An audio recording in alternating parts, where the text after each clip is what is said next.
ঈদুল আজহাকে কেন্দ্র করে বরিশালের বিনোদন কেন্দ্রগুলোতে দর্শনার্থীদের ভিড়। বিস্তারিত জানাতে এই মুহূর্তে সেখানে আছেন রিপোর্টার অপূর্ব। সরাসরি যাচ্ছে তার কাছে।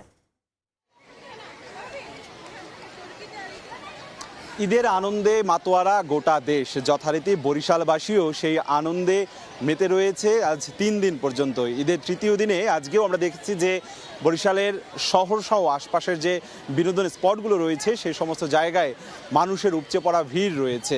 পরিবার পরিজন নিয়ে একটু আনন্দ করতে যে যেভাবে পারছে বিভিন্ন বিনোদন কেন্দ্রগুলোতে পরিবার পরিজন নিয়ে কিন্তু সবাই বেরিয়ে পড়েছে। এবং আমরা দেখছি এই মুহূর্তে যে ছবিটি দেখছেন এটি হচ্ছে বরিশাল শহরের প্ল্যানেট পার্ক বলা হয়, শিশু পার্ক হিসেবেই সবাই বেশি চেনে। এই জায়গাটিতে এই মুহূর্তে আসলে মানুষের তিল ধারণের যেন ঠাঁই নেই, তেমন একটা অবস্থা তৈরি হয়েছে।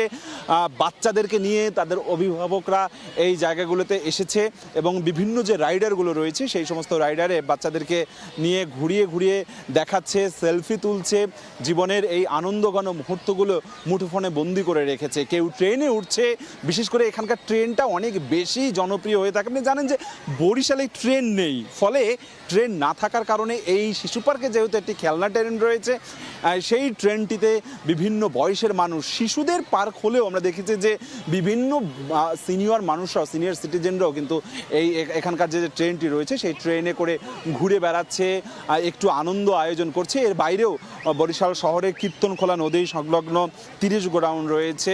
সেই 30 গোডাউন, ঐতিহ্যবাহী মাধবপাশা দিঘি, গুঠিয়া মসজিদ সহ বিভিন্ন যে স্পটগুলো রয়েছে সেই সমস্ত স্পটে মানুষ ঘুরে বেড়াচ্ছে। এবং শুধুই মাত্র যে এখানে এই যে যেহেতু এখন ছুটি চলছে এবং এই ছুটিকে ঘিরে বিভিন্ন বয়সের মানুষ, বিভিন্ন শ্রেণী পেশার মানুষ আসছে এবং আজকের দিনটিকে তারা উদযাপন করছে। ঈদের যে সৌহার্দ্য, ভ্রাতৃত্ববোধ, সেই সম্পর্ককে তারা এগিয়ে নিয়ে চলছে এবং সেটি কিন্তু আনন্দ ঘন আয়োজনে কিন্তু মেতে উঠেছে সবাই মিলে। আগামীকালকেও রয়েছে ঈদের ছুটি রয়েছে অনেকেই, এবং সেই ছুটিকে কেন্দ্র করে মানুষ যে স্রোত নেমেছে বিভিন্ন কেন্দ্রগুলোতে সেটি কিন্তু রাত অবধি পর্যন্ত বরিশালবাসী উদযাপন করে থাকে ঈদ আনন্দে। আমার কাছে আপাতত সবশেষ শিশু পার্ক থেকে এতটুকুই খবর ছিল বিকেল পর্যন্ত। ঈদ বিনোদনের খবর জানছিলাম বরিশাল থেকে।